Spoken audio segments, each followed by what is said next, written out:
A few minutes behind due to technical difficulties. We had to start a little bit later. All right. So what we're going to be doing right now, we're going to be going over the last piece of the guide. So by now, I hope everybody has this thing printed out. If not, it's perfectly fine. I'll just go on over the information, and you guys can jump in on it after the pre-recording and see the information that we covered today. Um, let's just go back, recap over everything that we studied so far. Um, as you know about me, I am by title, by trade, a Houston area general contractor with a business banking background with over 10 years of experience with Wells Fargo Bank. So I have done thousands of real estate transactions, and then also I have multiple years experience with title transactions, because once I went from banking, I transferred over to title, and I've done thousands of title transaction as well. So I'm a bit of a plethora of knowledge when it comes down to the real estate transaction. What is a rehab? As you guys already know, it is the process of taking a property and restoring it to its original value. That is what a rehab is. In your case, you would go visit a property, estimate the repairs, and those repairs would be the ARV, that a after repair cost of getting the property back to its appraised value, or where it can have the value, market value, um, that it's supposed to have through rehabilitation. Key elements to a rehab, there's several. I'll put four. Um, First off, is the most important part as wholesalers that you have is the evaluation and the inspection. That's when you visit the property. Demo, repair, prep. Demo, prep, trash haul is something that you have to have in everything that you do, in every transaction that you do. You have to have that mindful. And then that's something that when you visit these older properties, that you're not deterred by the amount of trash or amount of junk, amount of broken things, because you already know in your mind, I have to tear this out anyway. Demo, prep, trash haul is important. Repair and installation is mostly for your end buyer. That's their general contractor, somebody like myself that would go in, do the demo work, and do the reinstallation of tubs, cabinets, flooring, windows, drywall, paint, things of that nature. And the finished work would be the guy who the contractor hires to put the finishing touches on the job to make it look beautiful and market ready, or ready for presentation or open house, whatever they choose to do. Another thing is being prepared. You guys, if you're in my school of thought, you know preparation is king in my book. You always have to prepare yourself for your success. That means always have your toolkit with you, and just be prepared to do business every day, because you never know when that opportunity will strike. In your toolbox, what you keep in your car with you at all times. Have it on call and ready. It's a laser tape measure. Here's mine. It's by Bosch. Multiple hardware companies have these, and they're easy to find. If you can't find one, order one online, because it makes your life easier.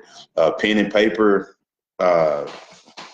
Always constantly taking notes. I keep this with me like all the time, because you always want to have notes to refer back to, and it also helps you when you're negotiating, because there are going to be things that sellers tell you that you have to refer back to. Camera, keep the phone charged. I mean, that's basic. A lot of these things I'm going over are basic information, but still, you never want to be in a situation where you're estimating a house and your battery dies and you have no phone, no way to take pictures. Pictures are king in what you do. Measuring wheel again is to help you measure the land, the length and width, and it also helps you with measuring siding and things of that nature. They are a good tool to have, a good resource that's inexpensive, and I recommend it highly for you guys as wholesalers that's trying to get an after repair value to invest in one. Graph book. Graph books are just something that I use on the job. It just helps you to um, outline the home, the interiors, so you can redraw out the house. So when you have questions or you talk, you always have like a floor plan that you create in your graph book to refer back to. Um, Going through this, we already just went through property. I want to touch on the exterior. Let's do this really, really quickly. The roof, you already know to use the count technique, meaning that you back off the roof, count the shingles left to right, because your shingles are a foot wide, 6 inches long. So you count the shingles left to right, and then you count from from the gutter up. It's the length times the height to get the square footage of the roof. Okay. So you count shingles left to right, and then you count down from the gutter up. It's okay if you can't count all the shingles, just go to a line where you can count and then use your best guess estimate. Because if they're a foot long, again, guys, that means that's how many feet that side of the roof is, and you're going to do this on all sides of the roof. Gutters, the same count method is that you're going to do. Count the shingles for the count method, and that's how many feet you're going to need for gutters. Don't worry about your downspouts, because that's a little bit tricky, because that's taking care of the flow. So that if you miss it, just count in a couple extra feet of gutter, because the contractor is going to have to make that water flow out. Siding is an advanced thing, but to get your best guess, you need the length times the height. This is where your measuring wheel comes into play. You're gonna take it, roll it down the side of the house to get the square footage of each side, and then you're gonna use your laser measure to flash the light from the bottom to the top to get the square footage of each side. So it's the length times the height, and you're going to do that times all four sides. Well, in this case, all three sides.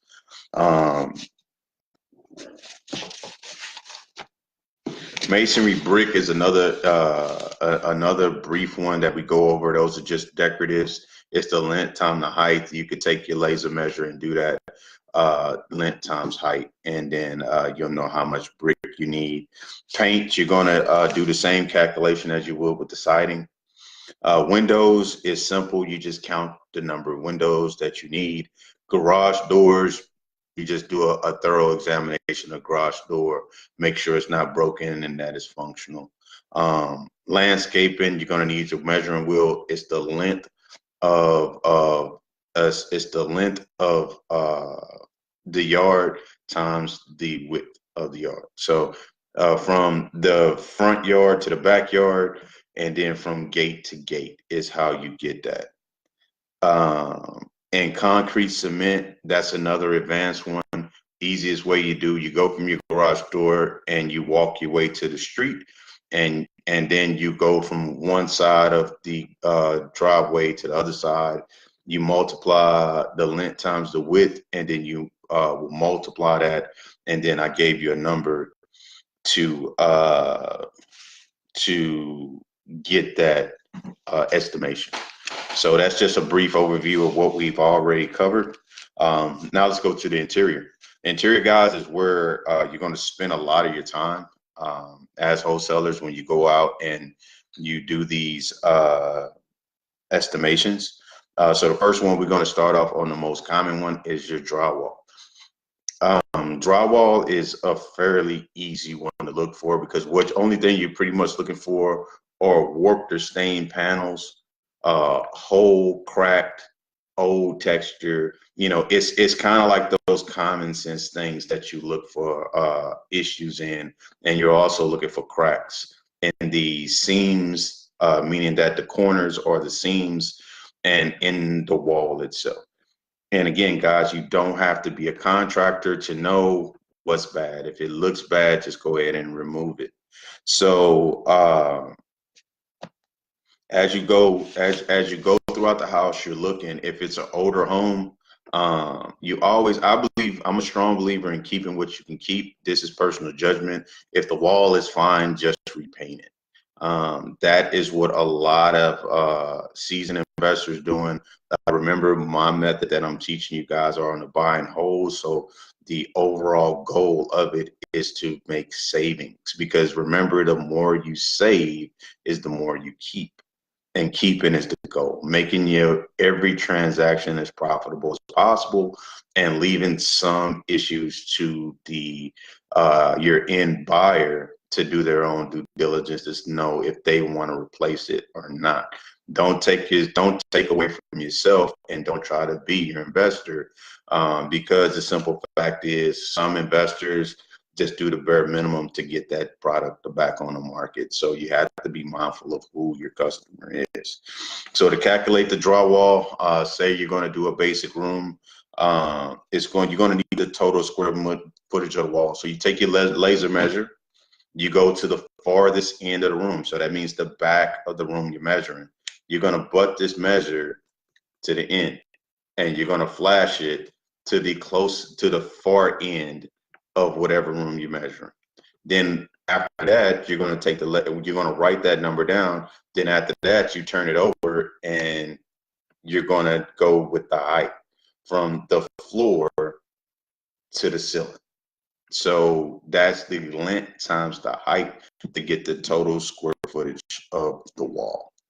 And then you're going to multiply that times 225 per square foot.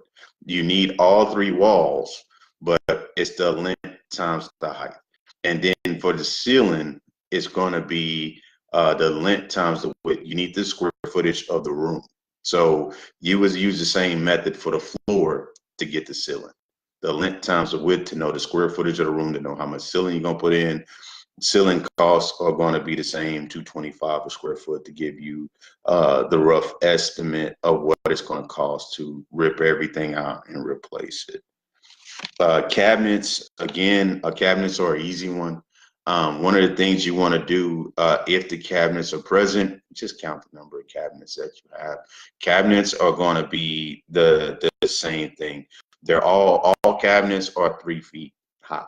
So, you just need the number of cabinets that you're going to put in, and you're going to replace those cabinets with new cabinets. So you're just going to put those in. You're going to need a sink, and you're going to need a faucet, but that's more so for the contractor. Those are the nominal costs.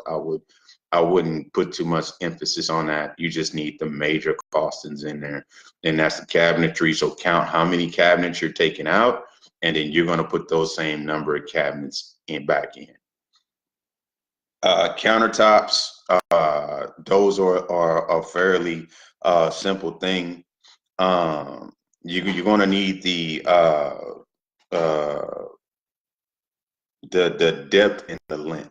So you could take your laser tape, put it at the edge, and flash it in to get the inner depth. The depth meaning from the closest part to you from the outside. Like if you're standing outside of the sink, you need the closest part to you to the wall. So you take your laser measure, put it on the end, and flash it there. Whatever you get, that's going to be your depth, and then you turn it from the far end back to the wall to get to your length. It's the length times the depth of the countertop that you put in. Now, for the countertops labor that I put in, that is going to be for your standard granite. So you can use that for granite and Formica, marble, marble and quartz have their own pricing. You'd have to buy those custom from slab owners, slab companies. So that's a little bit different. But for your granite, Formica, $25 a foot is pretty much where you want to be with that. For your paints, you're going to need the drywall measure. Same thing. You're going to need the length times the height. You take the square footage of your drywall, and then you put that in for the cost of your paint. Your paint is generally going to be $4.25 a square foot. That's going to be your tape float, your prime. Well, some areas They call a level 5 sanding, which you might want to get familiar with that term. But that's going to be for your taping, floating, your prime, paint, and texture. So that's going to cover all phases of doing the paint, and as well as the touch-up paint at the end. So that's just something, you're going to use your drywall calculations, the length times the height to get the total square footage. And once you get the total square footage of the walls in each room, you're going to multiply that times 425 a square foot. And again, that's going to cover the tape and float. That's going to cover the prime, paint, texture, touch-up paint. All that's going to be in your 425. Okay. As far as moving on to hardwood, tile, and carpet, flooring is different. This is one of the areas where flooring is going to be different from contractor to contractor. Sometimes the box store that you buy your material from will have installation costs where you could do it, but if you're using a contractor to do everything, this is going to get you in a ballpark because a lot of contractors like myself sub out to different specialists for floors because some guys are better than others, and there are always newer guys coming in for cheaper pricing. But for you, as far as being a wholesaler, getting a ground rule of where you need to be, I think that this is the best method that you should take, so you don't have to worry about who's contracting who. This is just the total bill that I'm going to pay if I choose to install floors into a home. So when you're looking at floors are tricky. If you want to put floors in, if no floors are existing, if the floors that you have are worn and damaged, like most cases with laminate, if you have laminate that is damaged, it is hard to repair laminate. A lot of times is you have to take up that whole section and replace that, and then you got to hope that that laminate is still in rotation at a box store. Because one thing you got to understand, guys, in flooring and retail, box store flooring manufacturers, is that they're always cycling new products. So the product that's down today may not be there a couple years from now, or even 6 months from now, because they're always cycling products. So if you run into a situation where you could salvage some of the floor, and you don't want to put that in your best, and then you want to go with your best match. But a lot of times you just want to take it up because it's going to be very hard to find that same type of flooring. And then what box stores are offering now is best match services, meaning that you take a piece of the floor that you have, you take it to them, they'll do a color sample and try to get you the best match, give you the best match for that floor section. But ultimately, the cost for laminate is nominal. So, you just go ahead and replace it. Same with tile. Sometimes you have cracked tile in the floor. It's good to, with tile, is good to just replace it with a best match, because tile sometimes can be spendy to reinstall. So if you could just have a couple cracked tile, just take it to the floor store, whatever box hardware store you have, and try to get the best match as far as color and type of flooring that it is. That way you could save money. And then you want to leave that, again, guys, as wholesalers, leave the decision maker to the buyer. Your goal is to get the after repair value. How do you repair it, and what is the cost to get it back to its appraised value? So don't try to, redesign the whole property and do all this, because a lot of guys just really don't want to do all of that, especially if they're seasoned. They're not trying to spend all that money. They just want to put the least amount of investment into a property to get that revenue out of it. So kind of be mindful of that when you're doing these things. And a lot of times what seasoned guys will do, they'll just take that cracked one out and replace it with a best match. So sometimes it's good to just price the best match. What you want to do with a tile floor, if it's dated, old, sometimes you want to make a recommendation about it, but you wouldn't put that down as a value because that's a decorative. It's not a repair. Now, I mean, sometimes appraisals will require you to update the property, but that's not a judgment as a wholesaler that you should make for an investor. Remember that your estimate is your best judgment about repairing repairing the property to get it to its value. So you kind of want to stay in your lane. Okay. Don't cross over and be the investor when you're the guy just presenting the investment. Okay. So how do we calculate the floors? Another way that, I'm sorry, another thing that you have to be mindful of, if you have waves in the floor or creaks, you walk on the floor and you hear creaks. That means that it has to be repaired or some of the subfloor is loose. You want to go ahead and make a note for that for you, whoever your end buyer is, and just say you want to replace, you may need to replace the subfloor, or the floor needs to be level. If you feel warps in the floor, that means that there may be a foundation issue or something cracked, or just tiles may have moved. So that's something else that you want to put in there, just as a notation for whoever your buyer is. Now, how do you calculate floors? Floors are simple.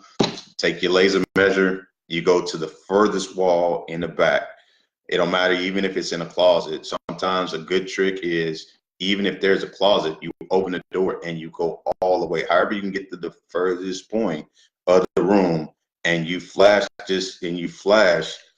your laser measure from the far wall to the back wall. So the furthest distance of each room. So you go from all the way to the back and flash your laser all the way to the front, and then you take that measurement. And then you go into each room and get the farthest one. Now you have to open up closet doors, because essentially rooms are boxes. They are just one big rectangle or square. So you have to get the furthest part of each room to get a quick calculation. So you flash from the furthest side of the room, the width, the furthest part of the room, to the other part of the room, and then you write that number. Now, what you're going to get is you're going to have an over measure, but that's okay. You know, you always want to have a little bit of extra in there for waste and everything like that. So don't worry if you're off by a couple feet, because, you know, that's when their contractor come in and down it. You just need to provide the overall amount of boxes or amount of material that's needed to repair that certain, or to lay floors in a certain area. So it's the furthest part of each room, the length times the width, to get the total square footage. And then the total square footage is what you will multiply by. All right, so put a couple numbers down here. Hardwood floors, and note, we're going to have to make some adjustments. So if you have pens available, I have to change some numbers to our price list. First one is going to be on hardwood floors. Hardwood floors is not 12. You want to bring that down to about 750, because they have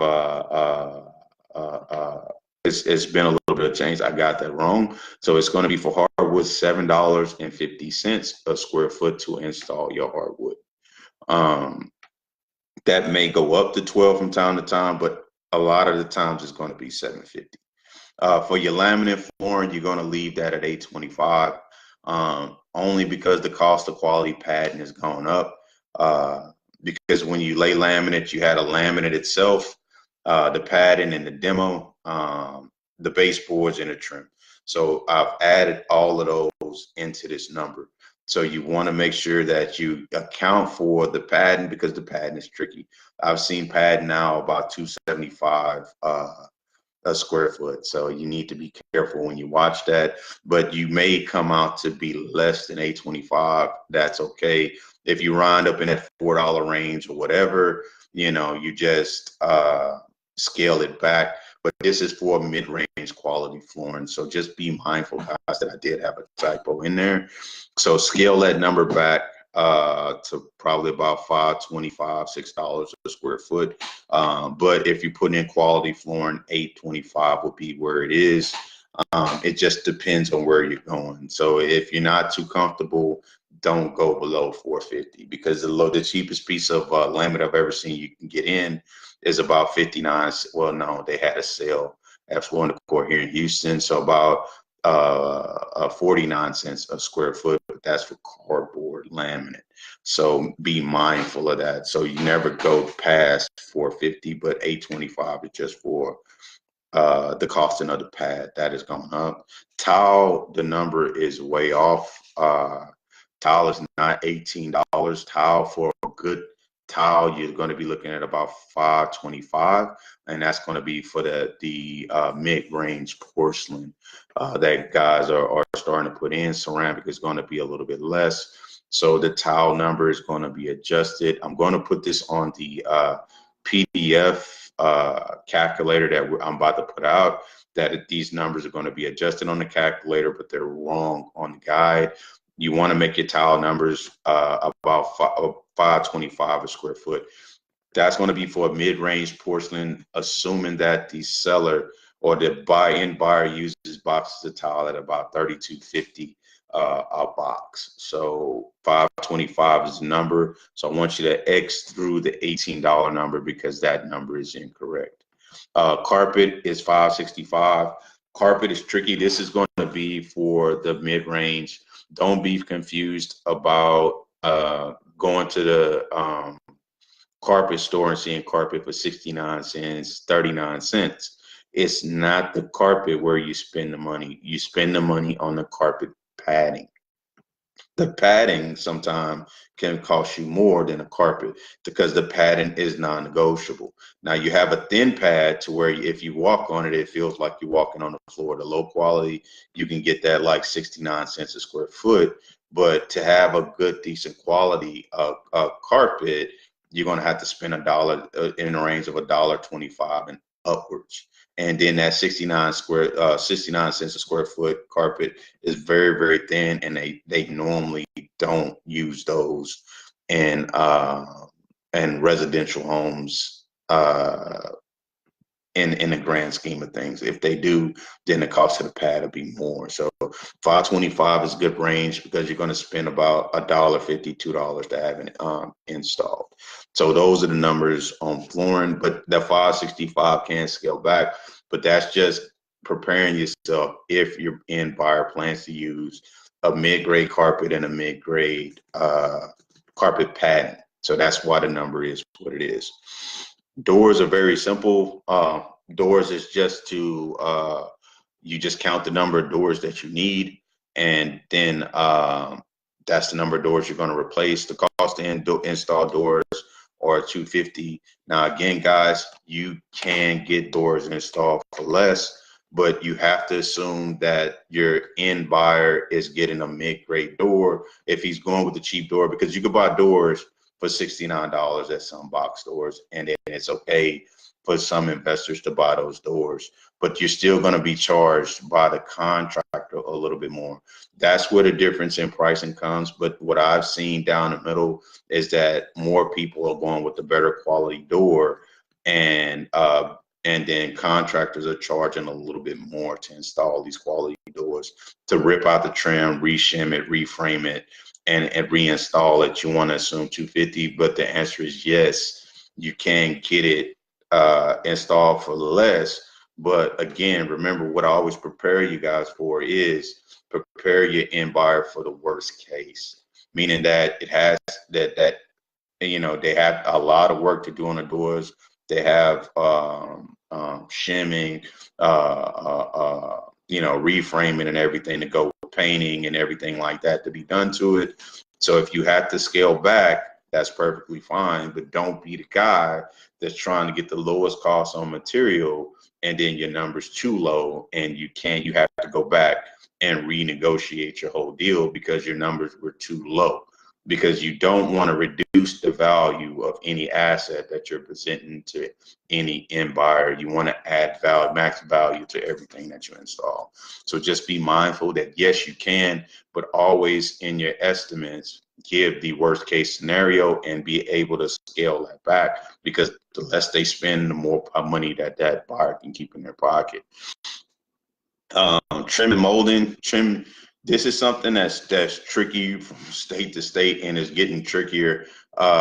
Trim guys are I mean, they charging almost the same as drywall, guys. Some from time to time. I mean, trim install, crown molding install. These are what you call your finished work. Your finished work is always going to be one of the most expensive items that you put in. Your trim work, finish work, put in fans, fixtures, and decorative fixtures and things. You're going to pay the most at this stage of it. So again, you just need the square footage of your room. Now, what you're going to see is that that trim is sold in linear feet. Don't mind that.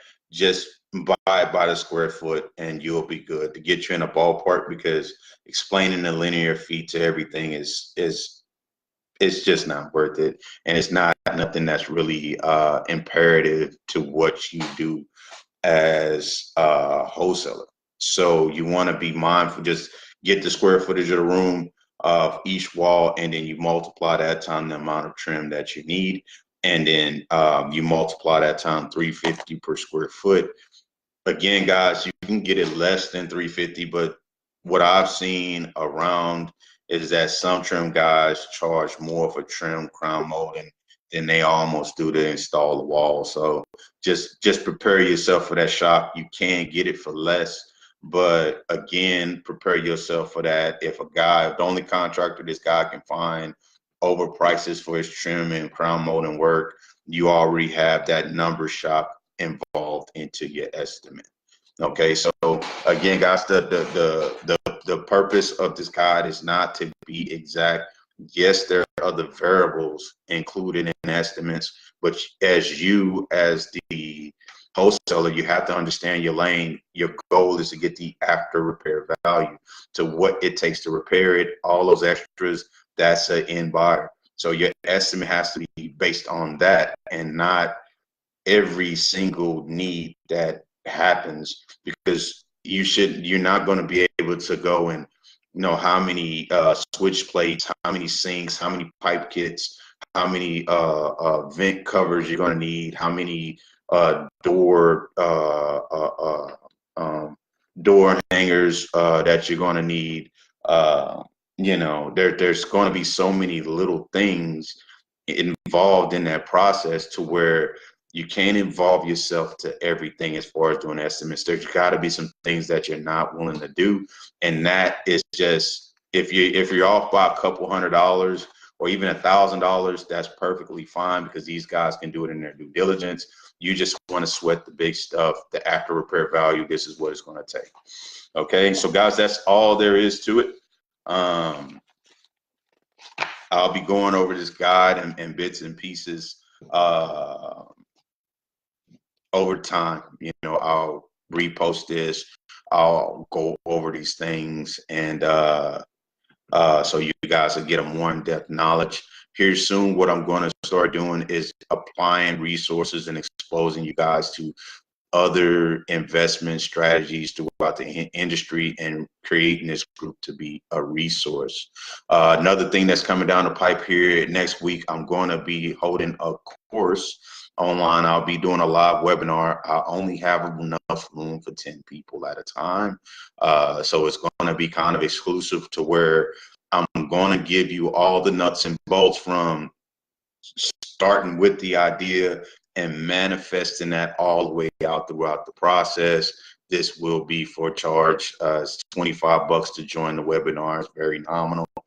We're going to spend 2 hours, and I'm going to give you everything that you need from starting as an investor. Like, if you start today, what do you do as an investor, and walk you through that entire process, give you the resources that you need, and then we'll have Q&A one-on-one, so I can sort out all the questions that you may have. Here soon, there'll be a RSVP for it to be an announcement made. I don't have everything together yet, but the goal is to get it done by Wednesday, and I can only get 10 people at a time. So I know we have 100 and something members, and then I have other members from other groups that may want to join. So for right now, we're going to be in small groups. So when the RSVP comes, if you miss it, that's okay. I'll try to bring it back throughout days and as the weeks go by. So we don't have many people on, so there won't be any Q&A. So I will end it here. Remember, guys, constantly develop yourselves, constantly prepare yourself for greatness. Be sure to prepare your circles for the greatness that you're about to receive. Get out to be great. Peace.